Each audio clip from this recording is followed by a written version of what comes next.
ഹരിതം TV ചാനലിലേക്ക് എല്ലാ പ്രേക്ഷകർക്കും സ്വാഗതം. ഇന്ന് വിചിന്തനം ചെയ്യുന്നത് മലയാള വർഷഫലം കൊല്ലവർഷം 1202 ആണ്ട് പുതുവർഷം വന്നു ചേരും. ഈ അവസരത്തിൽ മീനം രാശിക്കാരായിരിക്കുന്ന പൂരുട്ടാതി, ഉത്രട്ടാതി, രേവതി എന്നീ നക്ഷത്രക്കാരുടെ ഫലമാണ് പറയുന്നത്. ഈ നക്ഷത്രക്കാരെ സംബന്ധിക്കുന്നിടത്തോളം ഏറ്റവും പ്രധാനപ്പെട്ട ഒരു കാര്യം, വളരെയധികം ദുഃഖങ്ങളും ദുരിതങ്ങളും ഒക്കെ അനുഭവിച്ചു കൊണ്ടിരിക്കുന്ന ഈ സന്ദർഭത്തിൽ പോലും പൂർണ്ണമായ ദൈവാധീനം ഒരു വർഷത്തേനുണ്ട്. അതായത് മലയാള വർഷം ഒരു പൂർണ്ണമായ ദൈവാധീനമുള്ള ഒരു വർഷമായിട്ടാണ് കണക്കാക്കുന്നത്. രാശിയുടെ അധിപനും തൊഴിൽ സ്ഥാനത്തിൻ്റെ അധിപനുമൊക്കെ ആയിരിക്കുന്ന ആ സർവേശ്വരകാരകനായിരിക്കുന്ന വ്യാഴം 5-ാം ഭാവത്തിൽ, അതായത് രാശിയുടെ ത്രികോണത്തിൽ ഭാഗ്യസ്ഥാനത്ത് ഉച്ചം ചെയ്ത് നിൽക്കുകയാണ്. അതുമൂലം അപ്രതീക്ഷിതമായ ചില നേട്ടങ്ങൾ വന്നു ചേരും. അത് ഏത് കാര്യങ്ങൾ ചെയ്യുമ്പോഴും അതീവ ജാഗ്രതയും ആവശ്യമാണ്. അതായത് ജന്മത്തിൽ 7.5 ശനി സഞ്ചരിക്കുന്നു എന്നുള്ളത് കൊണ്ട്, ജന്മത്തിൽ ശനിയാണ്, അപ്പോൾ പല വിധത്തിലുള്ള കഷ്ടതകൾ അപ്രതീക്ഷിതമായിട്ട് അതും സംഭവിക്കാം. അപ്പോൾ ഓരോ കാര്യങ്ങൾ ചെയ്യുമ്പോഴും അതീവ ജാഗ്രത ആവശ്യമാണ്. ഫസ്റ്റ് ആയിട്ട്, അതായത് ഏറ്റവും പ്രധാനമായിട്ട് നമ്മൾ ചെയ്യേണ്ടത് ആരോഗ്യകാര്യമാണ്. ഭക്ഷണ കാര്യത്തിലായാലും ഏതെങ്കിലും രോഗാവസ്ഥകൾ ശ്രദ്ധയിൽപ്പെട്ടാൽ അതിന് ചികിത്സ തേടേണ്ടതൊക്കെ വളരെ അത്യാവശ്യമായിരിക്കുന്ന കാര്യമാണ്. ചികിത്സകളൊക്കെ ഫലിക്കുന്നതിന് യോഗമുണ്ട്. അതുപോലെ തന്നെ ശ്രേയസ്സും യശസ്സും വർദ്ധിക്കുന്നതിന് യോഗമുണ്ട്. കലാകാരന്മാരായിരിക്കുന്നവർ, കലാരംഗവുമായി ബന്ധപ്പെട്ട പഠനങ്ങളൊക്കെ ചെയ്യുന്നവർക്ക് ഒക്കെ, അതായത് സാഹിത്യവുമായി ബന്ധപ്പെട്ട് കായിക രംഗവുമായി ബന്ധപ്പെട്ടൊക്കെ അഭിവൃദ്ധികൾ ഈ രാശിക്കാർക്ക് ഈ വർഷം വന്നു ചേരും. അത് ധനസ്ഥാനത്തിൻ്റെ അധിപനായിരിക്കുന്ന ചൊവ്വ ഇഷ്ടഭാവത്തിലൂടെയൊക്കെ സഞ്ചരിക്കുന്ന സമയം വരുന്നു.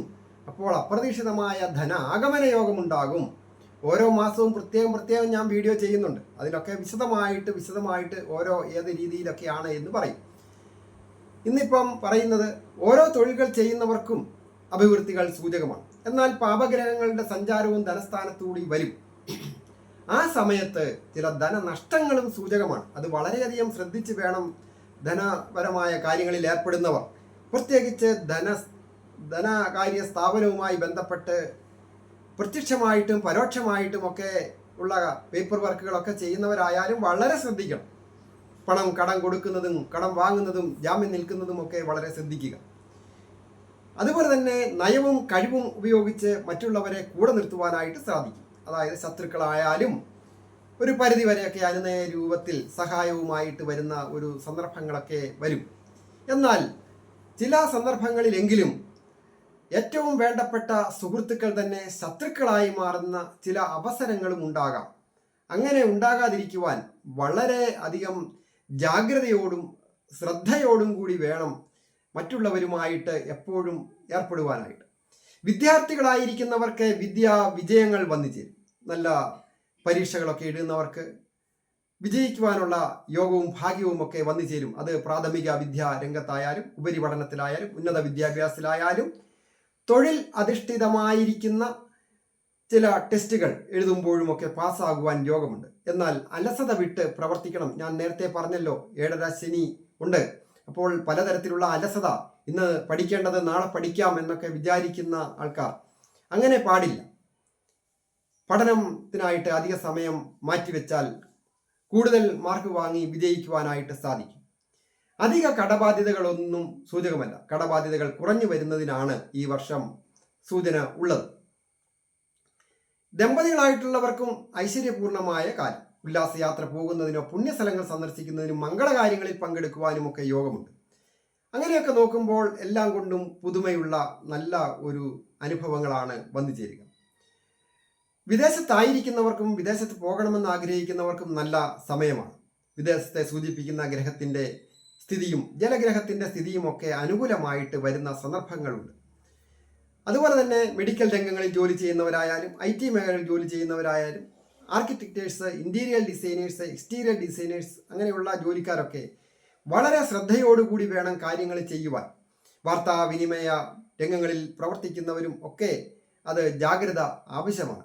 വാഹന സംബന്ധമായ ജോലികൾ ചെയ്യുന്നവർ അസമയത്ത് യാത്രകൾ പാടില്ല. സാഹസികമായി വാഹനം കൈകാര്യം ചെയ്യുവാൻ പാടില്ല. അങ്ങനെയൊക്കെ വളരെ ശ്രദ്ധിച്ച് വേണം. പ്രത്യേകിച്ച് ഇലക്ട്രിക്കൽ സംബന്ധമായ ജോലികൾ ചെയ്യുന്നവരും അതുപോലെ തന്നെ പോലീസ് ഓഫീസേഴ്സ്, മിലിറ്ററിക്കാർ, അവരൊക്കെ സാഹസികമായ രീതിയിലുള്ള കാര്യങ്ങൾ ചെയ്യുന്നവരാണ്. അവരൊക്കെ വളരെ ശ്രദ്ധിക്കേണ്ടതുമാണ്. ഞാൻ ഹരികുമാർ, ദേവി ജ്യോതിഷാലയം, കാവുംപടി, മണർകാട്, കോട്ടയം. ഈ ചാനൽ പേരും നക്ഷത്രവും ചേർത്ത് കമൻറ്റ് ചെയ്യുകയും സബ്സ്ക്രൈബ് ചെയ്യുന്നവർക്കും വേണ്ടി പ്രത്യേകം പ്രാർത്ഥിക്കുന്നതാണ്.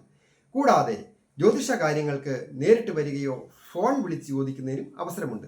നിങ്ങളുടെ പ്രശ്നങ്ങൾ എന്തുമാകട്ടെ അത് കമൻറ്റ് ബോക്സിൽ രേഖപ്പെടുത്തുക. ഞാൻ നിങ്ങൾക്ക് വേണ്ടി പ്രാർത്ഥിക്കാം. അതുപോലെ ഓരോരുത്തരുടെയും ഗ്രഹനില നോക്കുന്നതിനും തൊഴിൽ തടസ്സമോ വിദ്യാ തടസ്സമോ മറ്റ് വിവാഹ തടസ്സമോ ഒക്കെ നോക്കുവാൻ ഓൺലൈനായിട്ടൊക്കെ അവസരമുണ്ട്. എല്ലാവർക്കും നന്മ വരുവാനായിട്ട് പ്രാർത്ഥിക്കുന്നു.